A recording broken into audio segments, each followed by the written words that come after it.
Hello, everyone. Happy New Year, and welcome back to a Vampire Wednesday. Excuse me, Matt. How are you doing? We haven't seen everybody since last year. What have you been up to? That's true. Went camping over the holidays and got pretty rained out, but we were in an RV we rented, so that was pretty fun. And of course, we've been working on the transition over to YouTube. I guess we forgot the intro, the cool intro, but next time, right? There you go. Mm-hmm. We had no camping here in Minnesota. We have No. already exceeded we're almost to our average snowfall for the year, and it's just barely January.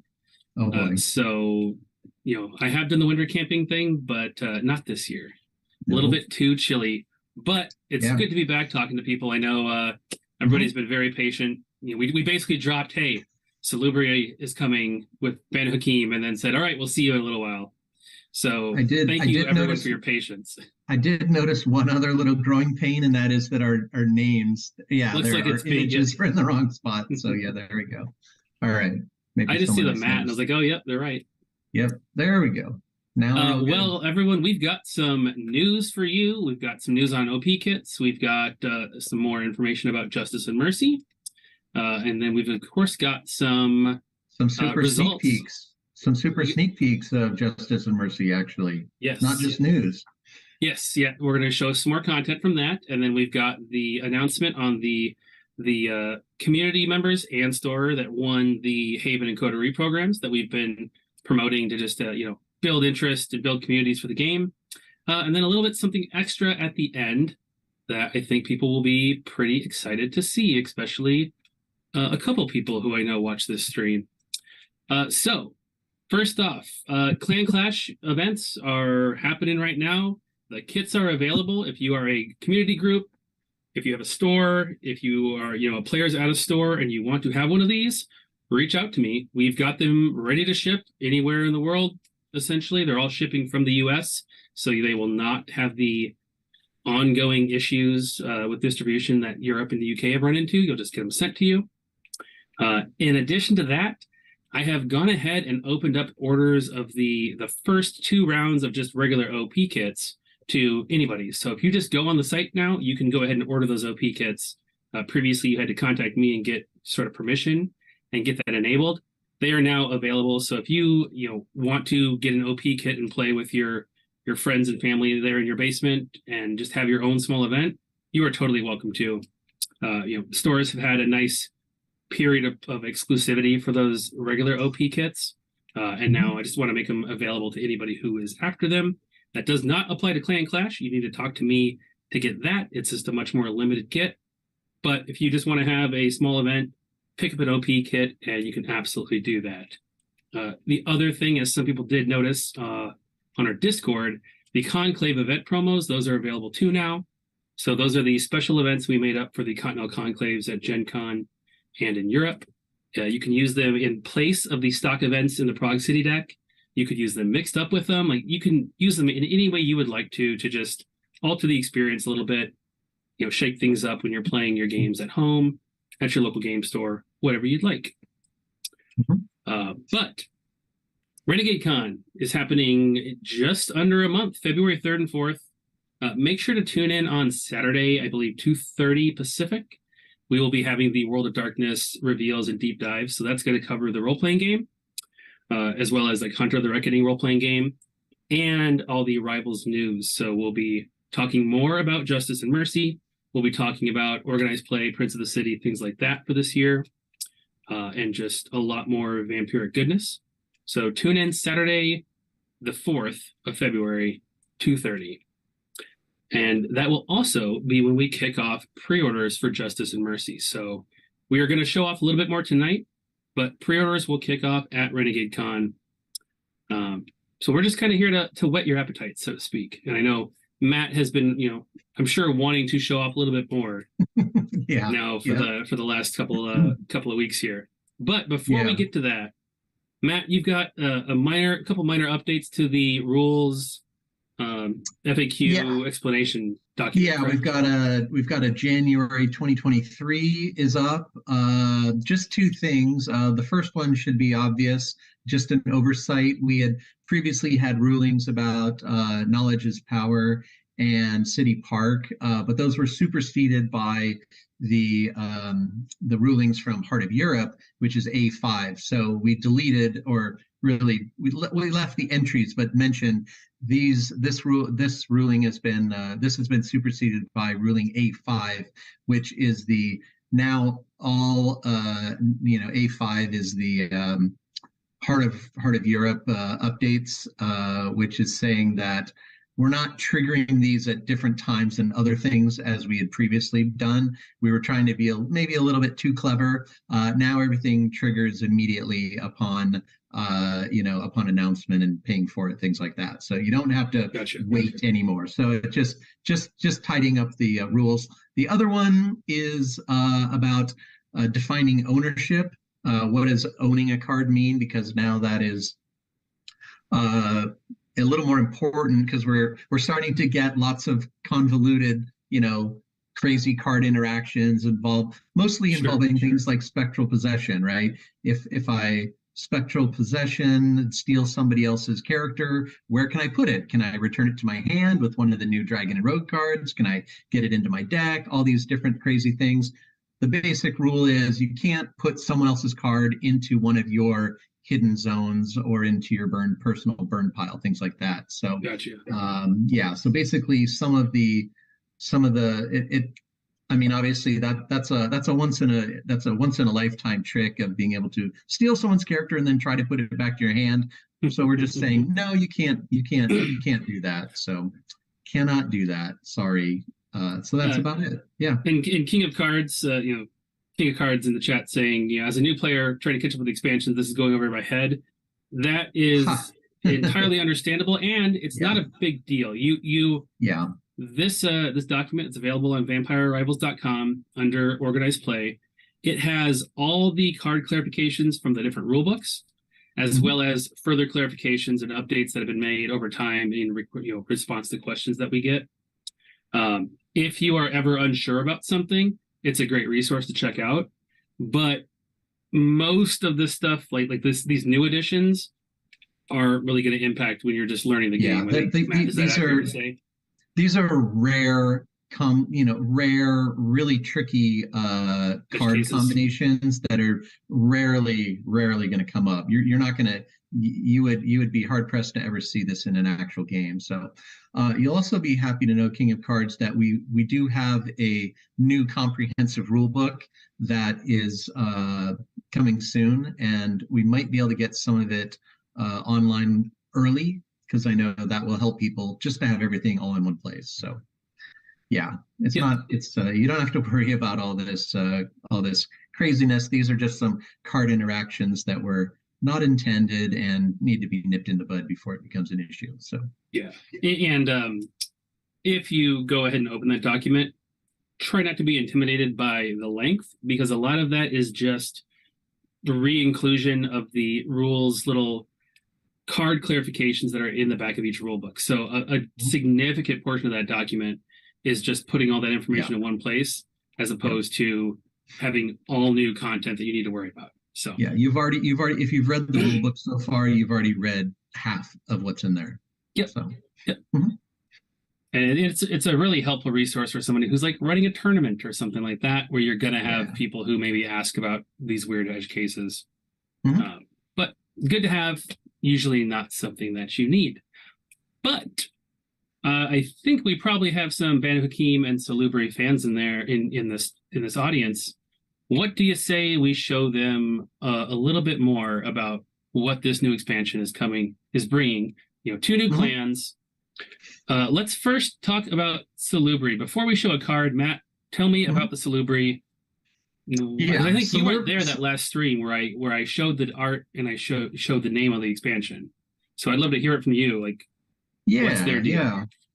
Right. Well, the Salubri are the mercy part of Justice and Mercy, but we want to show them first just because it's very, very different from anything you've seen in Rivals so far. The Salubri are the rarest of clans, and they're weird, if vampires could be called weird, because they have a third eye typically in the middle of their forehead.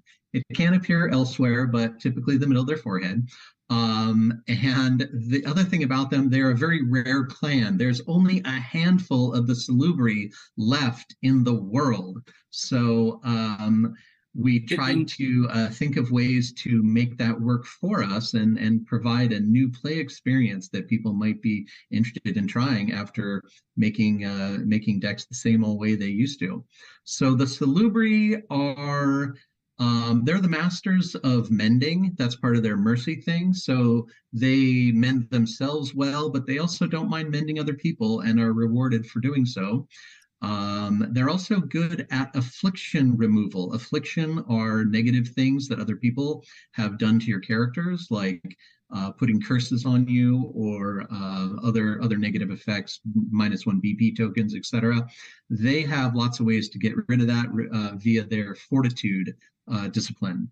And yeah, and their big thing is they're as a clan that's on the decline, they prefer peace. They're not ready for any large scale battles. Sure. So they're seeking what they call Golconda. It's kind of the vampire nirvana. It's a state of enlightenment. So you can imagine that there's some esoteric elements to this clan. So touching on what Joe, aka Coyote, said in chat here, aren't they like particularly tasty? Is that a thing that they're known for? That is one of the reasons they're rare. Yeah, that is a thing. Is when you're super tasty, when you're the Wagyu beef of vampires, people are going to want to munch on your tender bits. So indeed. And the other thing that I am just interested in, and I think about now as we start to look at some of these cards, is Gen Con 2021. You and I shared a hotel room, and I remember like some, end of the day discussions about trying to figure out how can the Salubri work with that very rare, the nature, like there's not maybe 7 Salubri in your deck is like the whole clan. So how do you kind of make that work? And I'm very curious to see, what, if anything, from like those discussions, comes through in the game. You will find out soon. I know, and you don't look ahead. So you're like, you're the person in the movie who's new, and we get to explain everything to you instead of to the audience, because that's boring. I'm the useful idiot. You're the useful. Exactly. All right, Katie, could you throw the cards up on the screen so we can take a look at them? Now these are going to be the first card you're going to see. These are cards from the pre-constructed deck, and there we go. So as I think has kind of become our MO, we will show the leaders, agenda, and Haven from each of these pre-cons. That's all we'll show tonight, but we'll have more to show at Renegade Con and then in the future. Yes. Okay, we're already getting some people. People are liking the white. The white is along with their mercy. It's kind of the color of healing. So if you've been paying attention to the previous pre-con decks, you'll know that there hasn't been a leader higher than a 6 BP, but Hyra starts as a 7, and with some sweet stat lines at a 1/1/2. With Auspex, Dominate, and Fortitude. Those are the clan disciplines, the standard clan disciplines. We actually gave her the standard disciplines, and just, you'll see why soon enough. We'll skip over the mention of the word solitary for just a moment. You can imagine solitary probably has something to do with being alone, but let's look at the text here. The text has nothing to do with the word solitary, by the way. Solitary is a keyword unto itself. The text is, when this character plays or places an action card, draw 1 card. So plays or places covers any type of action card you're going to play. Places also covers things like traps and conspiracies, which are placed into play and not being played, because played means resolving. So Triggering we're the not card, resolving yeah. traps and such. So Chiara is good at all types of actions. There is no action that she cannot draw a card from. Now, of course, attack cards don't count because those aren't action cards. That's a separate event. So as I said, Salubri may not be as interested in combat, but they can certainly keep your hand full of cards. So she could be a good leader for any particular strategy. Now. But Matt, what does solitary mean?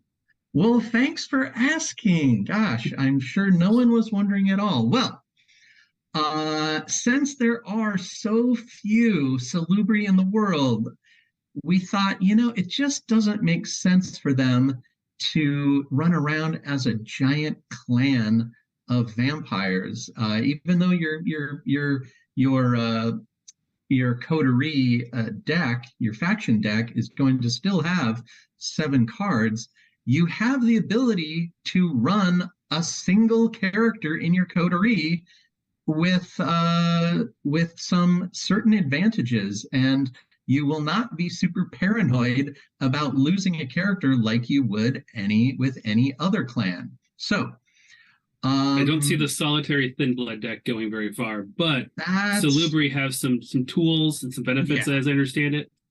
Indeed. So let me just run down here. So solitary does not mean that the character must run alone, okay? You can have a solitary character in with other characters from other clans.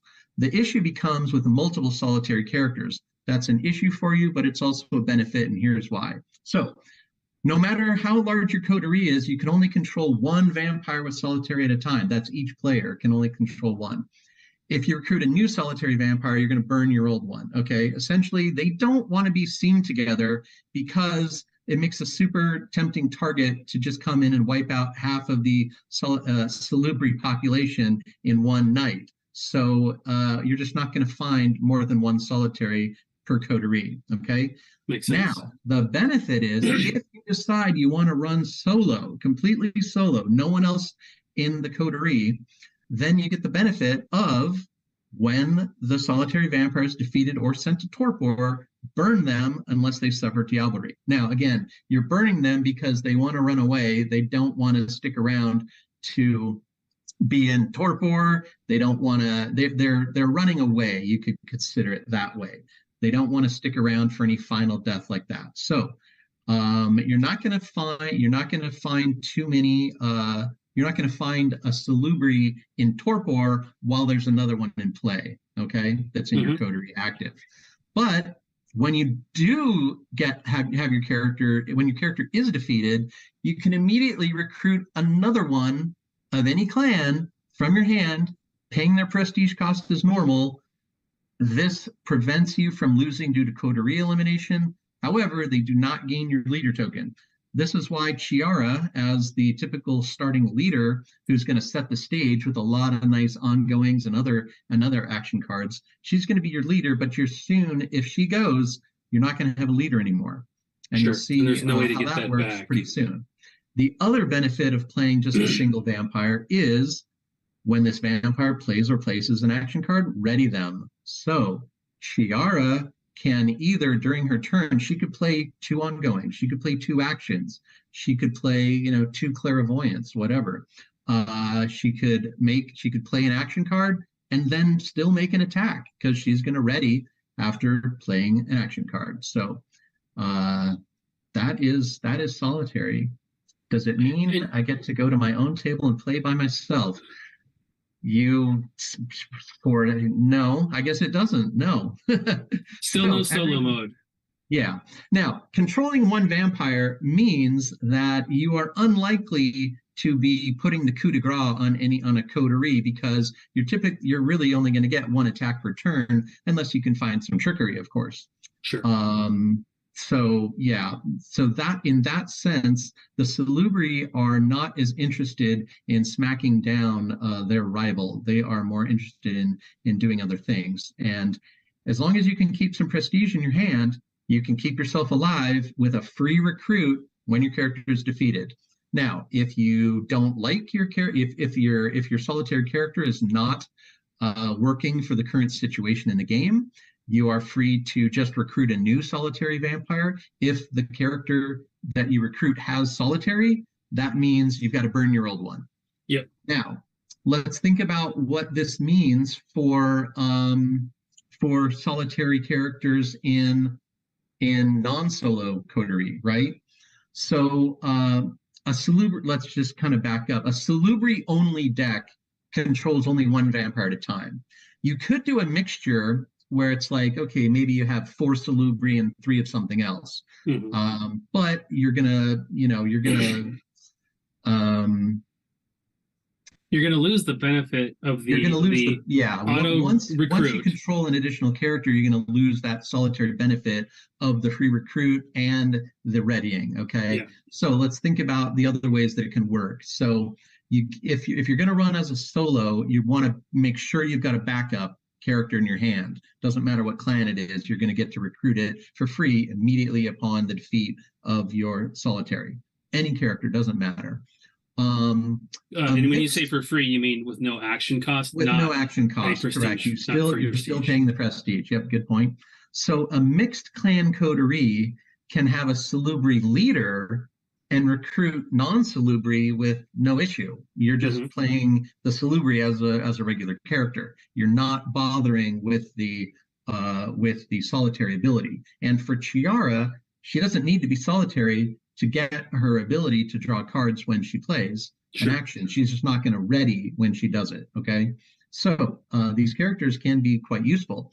But the reason why a super mixed coterie, like 4 salubri and 3 non-salubri, is a little risky is you're not going to be able to keep your coterie up with extra characters if you start losing them. You're eventually either going to have to lose be down to one. You're never going to have more than one solitary, but you're going to run out of extras, right? Out of non-solitary characters to recruit to replace then you'd have to to end the game with another solitary situation, which is not bad, but if you're playing mixed coterie, that's probably not your plan. So I feel like a really, really aggressive, like combat heavy deck will refer to a salubri only deck as free refills, because you kill them and then boom, they pop in another one. It's like, ooh, they more. Pop another one out. Yeah, Eat them up. True. But of course, that new recruit is going to be back at the Haven, so they may have a little more protection. It might be harder to get to them, things like that. And you have no clue what character they're going to bring out, so they can look at your board, figure out who you've already attacked with, figure out the best character to try to survive again. Because certainly losing 2 salubri in a same turn would hurt your prestige, but not any more than recruiting a couple of large characters at the start of the game, right? It's that's a good point. Yeah, you save the action. You save the action for the free recruit. So just there you go. So also I should mention that a salubri, all salubri have solitary. A salubri in a mixed clan coterie do go to torpor like any other vampire. They're not trying to keep up the solo ideal of the salubri at that point. So makes sense. They just act like any other vampire. They just aren't using their solitary keyword, unless of course you lose all your other characters, and then suddenly your solitary ability kicks in. So there you go. All right, let's learn a little bit about how these salubri win if it's not by combat. Yeah. And here you go. This one, pretty straightforward. If you control only one character at the start of your turn, gain an agenda. Yep, if you control only one character. So control only one character means coterie and torpor. That's control. You control your characters in torpor.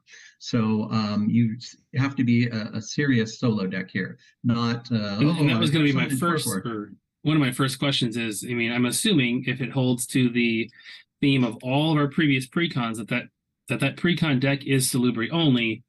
Hence, this agenda making perfect sense for that, because you're only ever going to have one. Yeah, because you just need to stay alive and take that for points. Right. Pre-con decks at this point, because we are still introducing new clans, are mono clan.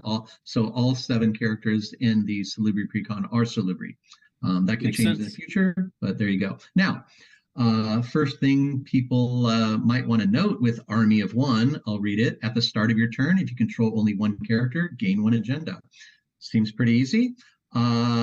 Here's a fun fact. If you flip this card, if you flip this card during at the start of your turn of round 1, you're going to start the game with 1 agenda before you've even taken an action. So as you can imagine, running only 1 character does limit you in certain aspects, like going after mortals in the streets. You're not going to be taking down 2 citizens or Sure. 2 antagonists in a turn typically, unless you find some trickery. So they need a little extra help, and this is a way to do it. They have a consistent agenda gain with this, even on turn 1.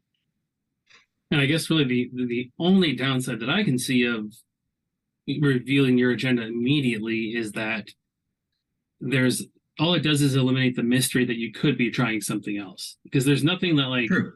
your opponents can really do to screw with this so much, but you won't be able to play mind games of them thinking you might be running something else. Yeah. Yeah, they're going to know that you're not typically going to be capable of a 2 or 3 agenda burst, anytime soon. Although you can imagine that the Salubri probably do have a few tricks up their sleeves to help them keep up on the agenda race, and we'll see some of that at Renegade Con in February. And then on the Haven side of things, the Hermitage. I mean, that's again real good. Hermits famously known for living alone apart from society. Living alone, yeah. There you go. Yeah. What's the best way to avoid anyone finding out where you are? Well, be alone, right? People are hard to find when they're alone. Ask Ted Kaczynski, right? Now, I'll read this here. So Haven the Hermitage. Characters in your Haven have +1 secrecy. When you recruit a character, gain 1 prestige. If they are a Salubri, gain 2 prestige instead and draw 1 faction card. So the first thing that jumps out at me, there's no leader ability. You are correct, losing your sir. leader with this does not matter. You are correct. Losing your leader is not going to hurt you so bad with the Hermitage, because that recruit ability and the secrecy, for that matter, is open to your entire is open to everyone. You do not need to have a leader to make the Hermitage work. You don't even have to actually be a Salubri to make the recruit a character gain 1 prestige work. Now you're talking about Thin Bloods. Thin Bloods might like that. It's like having So make your characters a little cheaper. But the other thing Salubri, go for it. I was gonna say the other thing that's cool is, since if you're playing all Salubri, like let's assume we're playing the pre-con, all Salubri, I only ever have 1. Not only do you save the action for the recruit, you also save the action for drawing the card that you're going to recruit, because this is automatically drawing you 1 whenever you recruit them. So it's a nice synergy to make that all work. Yep. It is only giving you a faction card, so it's of limited use long term. But you're going to hopefully, unless someone's running heavy discard on you, you're going to have a Salubri in your hand to prevent you, so that you always have somebody to drop into play at a moment's notice.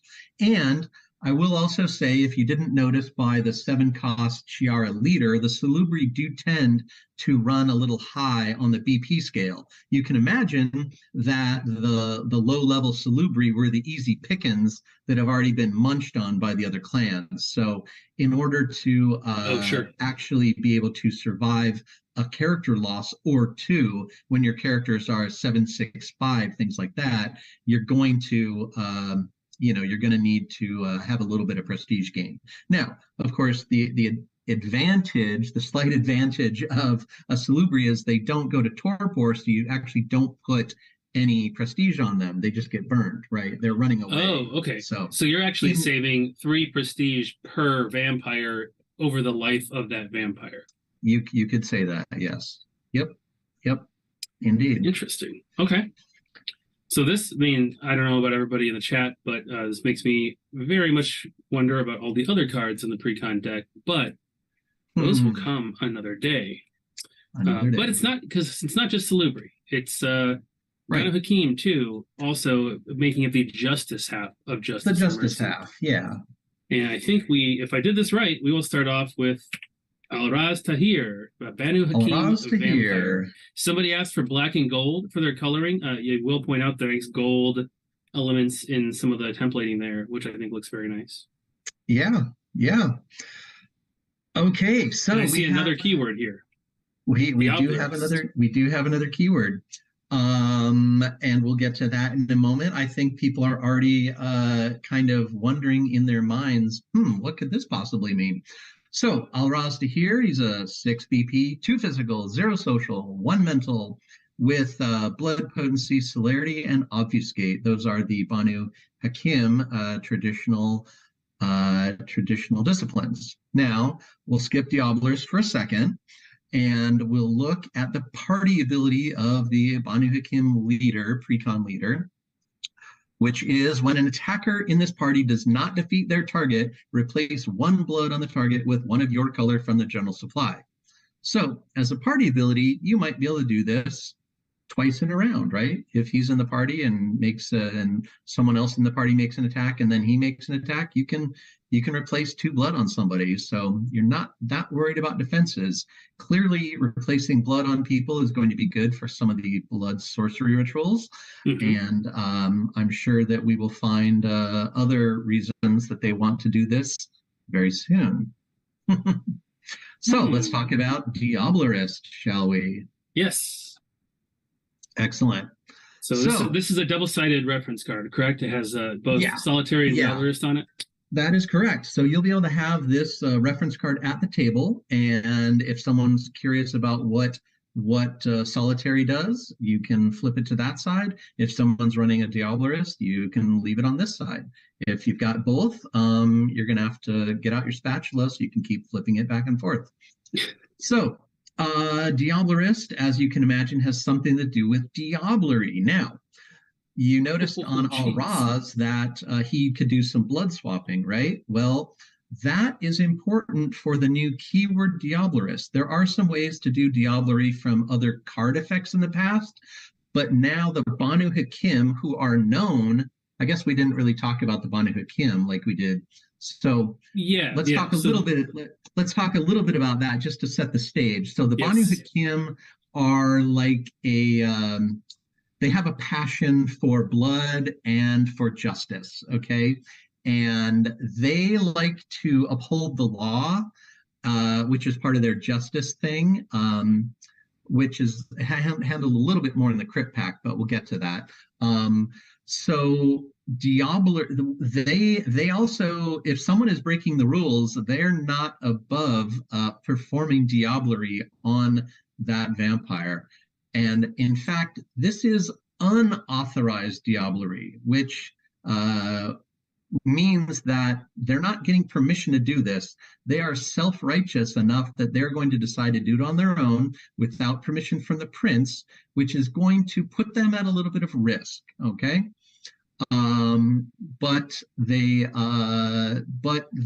Diablerist ability and their blood sorcery ways comes together, because Diablerist is not just run out there, attack someone, defeat them, and eat them. No, you have to judge them first. And the way that we wanted to express the judgment that they're passing is by swapping their blood. You want to taste their blood first to see if it's really get into the nitty-gritty and if their blood, judge them worthy or not. Yeah, you want to judge their blood. You want to see if it's acrid. You want to see if it's sweet. You want to judge them. So you got to taste their blood. You got to give them some of your blood. You got to know them. You have to know them inside and out.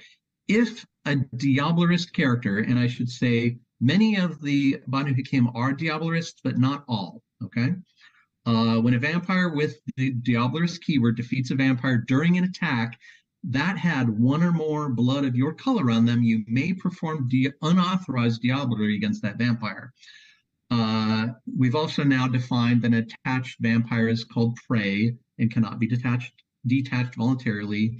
While this vampire has prey attached, they cannot perform additional diablerie. And this is different from the, I guess, authorized diablerie that was in Shadows and Shrouds? Or was it? Yeah, Shadows and Shrouds, yes, was the first place that there's a couple different appeared. I believe there was an agenda and another card that lets you do the diablerie, but those that does not make the card attached is not prey, correct? That is only for Diablerist? No, that is I don't recall if we have defined it as prey previously, but we're doing that because we want to be able to refer to it. Oh, okay. And so this is a general diablerie. The prey thing is general diablerie. Yeah, there's nothing to do with Diablerist in that first bullet point. That's a general idea. So while this vampire has prey attached, they cannot perform additional diablerie. That means that some of those cards from Shadows and Shrouds, whether Diablerist or Shadows and Shrouds, Court of Blood, things like that, you just can't do it, okay?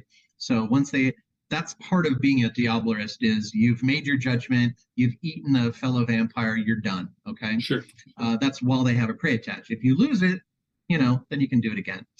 But the penalty for unauthorized diablerie is that when this vampire is defeated, burn them if they have prey attached. So you are taking a risk in diablerizing, but it is a little bit easier than some of the previous methods like the Big House or Court of Blood, things like that, because you don't have to run a very specific haven, you don't have to run titles, things like that.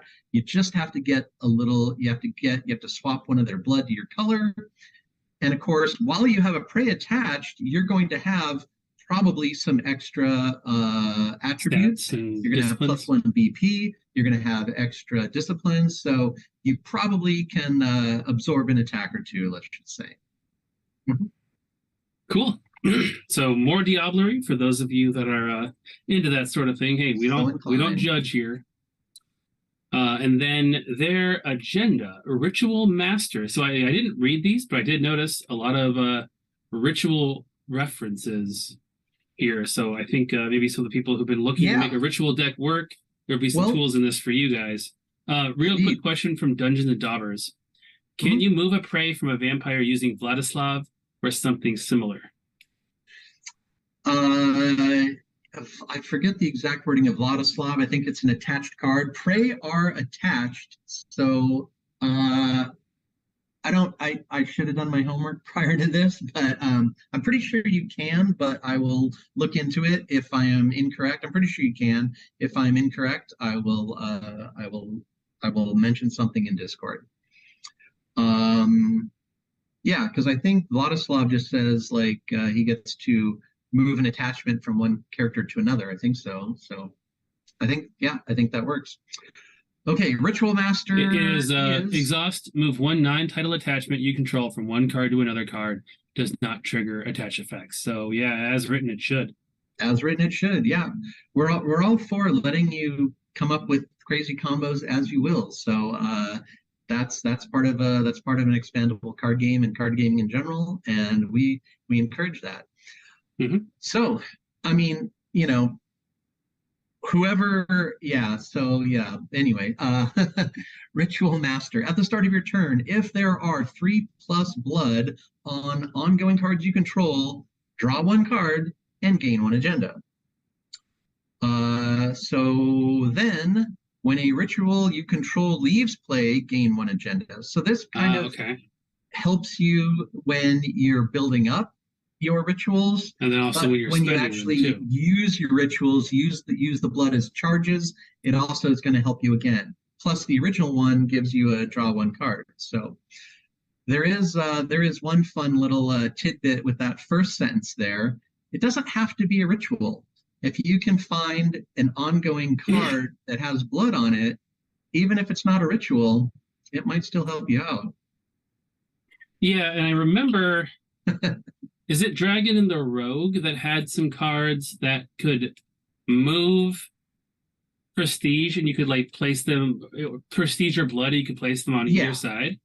Yeah. There certainly are some ways to do that. Yeah, so you could actually put a lot of blood onto a card and then remove a bunch of blood quickly, using the ritual or some movement effects to make the ritual also leave play. But yeah, there are some other ongoing cards that use blood, and I will leave that to the players to figure out what those are, because it's not just rituals that can work with that first sentence there. Okay. Mm-hmm. And then the ritual room obviously has something to do with rituals too. So this one does have a leader ability. Rituals. It Yes, does indeed. have the sort of default Haven characters in your Haven have +1 secrecy. Yep. And the ability is when your leader deals damage to a character, put that lost blood onto rituals you control. So that right there is going to make fueling and triggering rituals, I think, a lot easier. You still need to play them. And the original sort of ritual agenda, when you played that ritual, it depended on it scored based on how much blood you placed on it, correct? Yeah, correct. So this doesn't work with that necessarily. Because it correct. It doesn't work against it, but it's not trigger. That was giving you your agenda based on how much blood you paid into it immediately. Yeah. This one is going to fuel the ritual master agenda just by putting extra blood onto it even after you've maybe used a charge or two. Or you can play a ritual with a single point of blood, hopefully off of a foe's character, and then load it up by having your leader attack someone and do a couple points of damage. You could get that ritual, with some easy extra blood on it. Yeah. Yep. Okay, yeah, that makes sense. And I mean, we have Mitch Albrecht in the chat says he likes to look at this more than Chantry, and I think there's probably a way to use this with Tremere and some of the other more traditional ritual pieces to make something interesting. As you can imagine, the Banu Hakim are certainly a more aggressive clan than the Tremere. The Tremere are a little more tricky with their blood. The Banu use their blood to fuel both their Diablerist ways and their rituals, but they're, as you can see with Al-Raz, his blood swapping ability is based on doing attacking, his party ability, right? So the Banu Hakim are a much more aggressive, use aggressive methods to swap blood, while the Tremere use tricky methods to swap blood. Yes. So that's gonna distinguish. But of course, they can play equally well together, and mixing them together will give you two options on how to get blood onto your rituals. So it should be good for that as well. All right. Well, that's pretty neat. That is all we're going to show for Justice and Mercy tonight. Like I said, sneak preview. Pre-orders will be kicking off February 3rd when we start Renegade Con virtual. Make sure you tune in and you'll see more about this and just learn more about what we have going on for the game in general at that. But it's 5:45 California time. We need to talk about the Haven and Coterie program. So first off, I just want to give a big thank you to everybody who participated, whether a retailer, community organizer, players, all that sort of thing. I hope that those of you who did put in that time and effort, that you saw some results and some growth in your local community. And we have some prizes that we have to award for the stores and people who qualified for these. So the Coterie program, you qualified for this by helping run, judge, demo 5 events at local game stores in kind of that last quarter of the year. And we had a decent number of people qualify for that. I will be emailing all winners this week to figure out what I need from you to get you your prizes. But we are going to announce the 3 lucky community figures organizers that will be turned into cards. So immortalized as vampires, just like our princes and justicars. This is a way to reward some people who've put in, a lot of their own time and effort to making the community and the game great. So without further ado, the 3 people who won that top prize and who had qualified and then were drawn randomly via random.org are Joseph Martin Jr. III, aka Coyote. Very familiar to anybody who watches the stream. He's always in chat and is also in Discord, just answering questions and helping out. Also does a lot of things with his local game store there in Ohio. So congrats, Joseph. You are going to be a vampire. Then another one, a person who I've interacted with a lot because they are a big part of the games community in Australia. That is Jason Conlon out of Australia. So our second winner drawn there. Did a lot of things and is actually organizing an event next weekend at CanCon in Australia. It is the Can Conclave. They will have some spare prizes from the North American event that we just didn't need. And they'll be having a little tournament out there in Australia.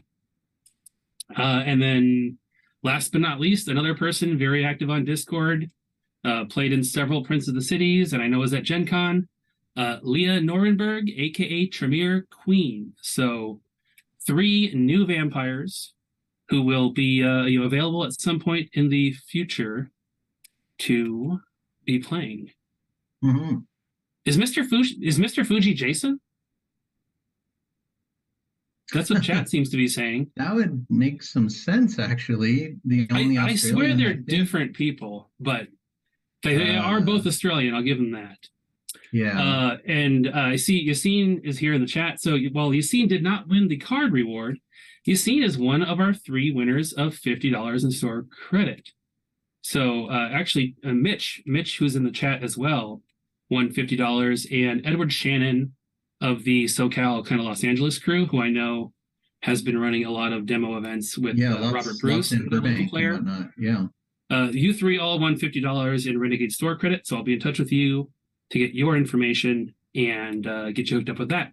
So you can use that to order Justice and Mercy or whatever else you're looking to get and put those to work. So it's kind of fun. I saw Yassine and Mitch in the chat, and of course Joe, and I was like, oh, they're going to be excited to hear about this. 10 other players will also win their choice of Spotglass, Agenda, or Haven, which I will mail to them. And I'll be in touch via email for those people. And then in addition to the Coterie side, which was all player-driven, player-led, we had the Haven program, and that was for your local game stores. So these stores had to put on at least 3 different events. They could be tournaments, they could be league nights, they could be demo events, whatever. Those were recorded, documented. They sent some pictures in, and could qualify to win some prizes.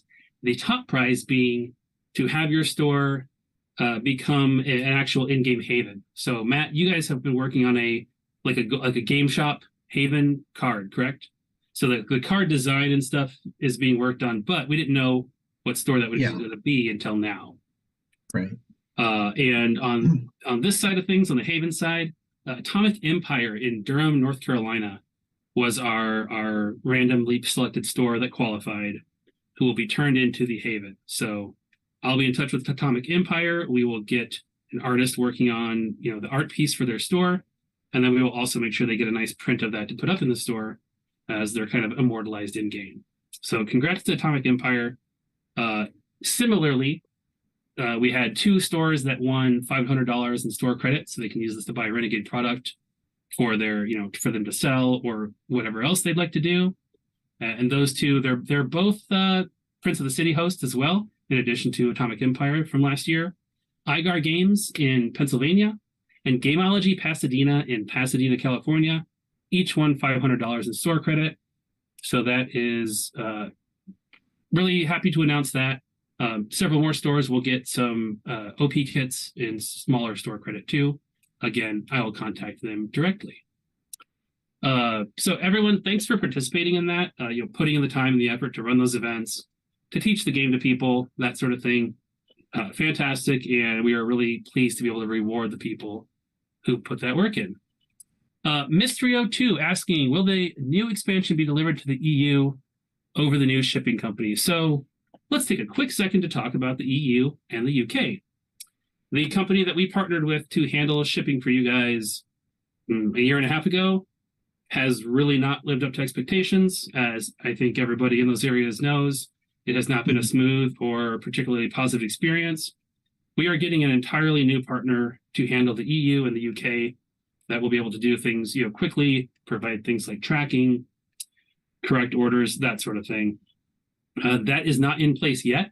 So your average order in the UK or EU stores is kind of up in the air if you were to place an order, and that is why everything is currently set to pre-order on those stores, because we cannot give you an accurate timeline for when they'll ship.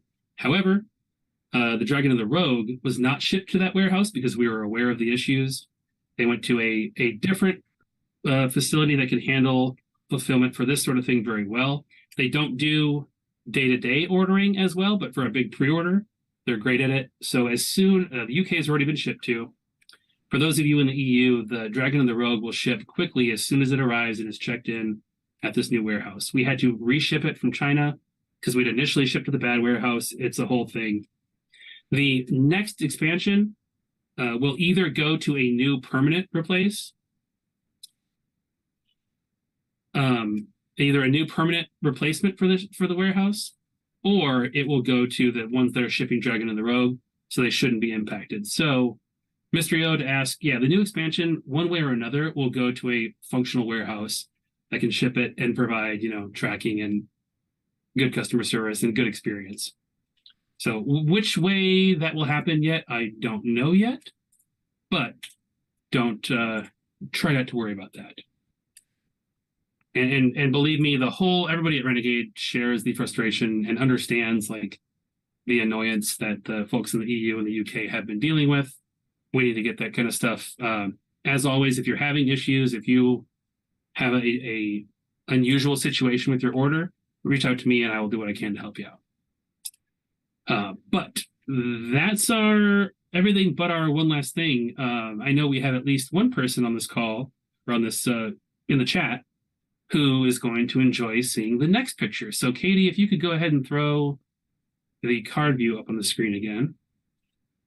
We have a little treat. As you guys mostly know, we have about 30 Prince of the City winners from this last season, and they all, as their first place, got to be immortalized as a vampire, like will be happening for Joe, Leah, and Jason in a little bit.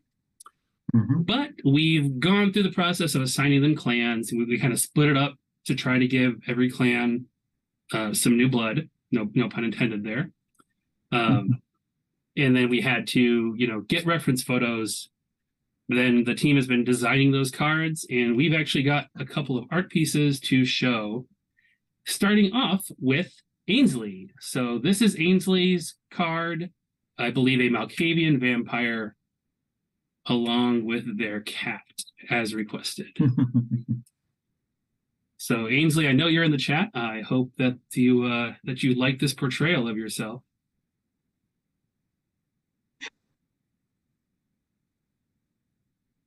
And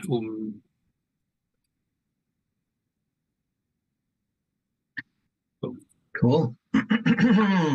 Now I gotta. Okay, good. Now it's back.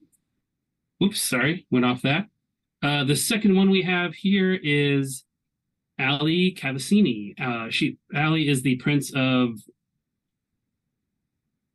Fort Collins in Pasadena, and or Fort Collins in San Diego.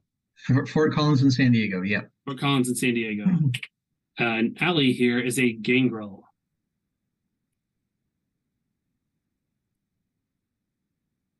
So when we reveal them all over time, we will have, it's about 2 per clan, and then we'll as we add a couple more people, because we got the Justicars and then these 3 new, we will have it a little bit lopsided in terms of which clans are represented, but we definitely wanted to not leave anybody out.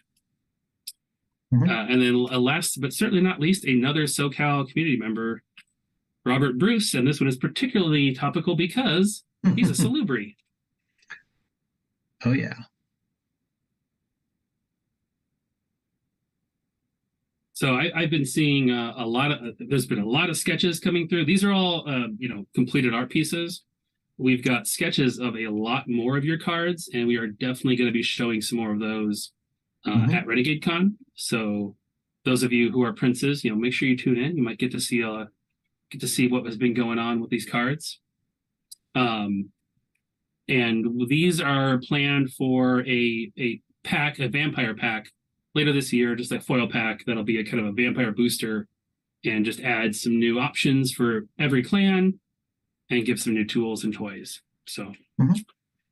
kind of cool to see Very cool. things, progressing, because some of these were, won early 2022. And it is a whole process to work with the players to get their preferences, to get, art descriptions made, to get card abilities and all that stuff, and then eventually turn them into a product. And this is a side that I have not done as much with. So getting to see the process all the way through is kind of fun. And I hope you guys enjoy these little sneak peeks and can start to wonder what new possibilities they'll bring. But that's all we have for tonight. Matt, unless there's anything that I have missed, I don't think so. No, I think we've done plenty. And yeah, our first time back, we used up the full hour here, so pretty good. We had a lot of stuff to share. 6 minutes in, I thought, man, I burned through that news really quick. We're gonna run out. We're gonna just have tons of extra time, but not No. the case. We will definitely be back to talk Rivals at Renegade Con. We should also be able to announce the rest of our previews there, so we'll have them scheduled on YouTube, so you can easily know like what days we're doing a stream or what days we're showing things off. We'll have news on Prince of the City and other organized play initiatives. But I hope everybody enjoyed the updates and we're not going to spoil like the entirety of Justice and Mercy at Renegade Con because it's kind of a general interest. But we'll be showing some new things, but we'll save the meat of it for Wednesdays in the future. Yep. Yeah, we will have some more Wednesday, kind of our traditional Wednesday preview streams. We'll also show some at Renegade Con. So this will not be the last you hear of us, for the year or anything, of course. Also, Gen Con, we will still be having Rivals events. Gen Con badges go on sale very, very soon. And Housing Lottery is on February 13th, I believe. So if you're thinking about Gen Con, we're going to have, I would say, an even better selection of events than last year, because we've got some cool stuff planned for a couple of those. So yeah, please join us and put that on your calendar for those of you in the US or who want to come. I know Mr. Fuji from Australia can say that coming to hang out with the Americans at Gen Con was a good time and highly recommend it if you're able to come and attend. But that's it for tonight, everybody. Thanks so much for tuning in, for being patient while we had our little break. I hope everybody had a good year and is off to a great start with Rivals for 2023.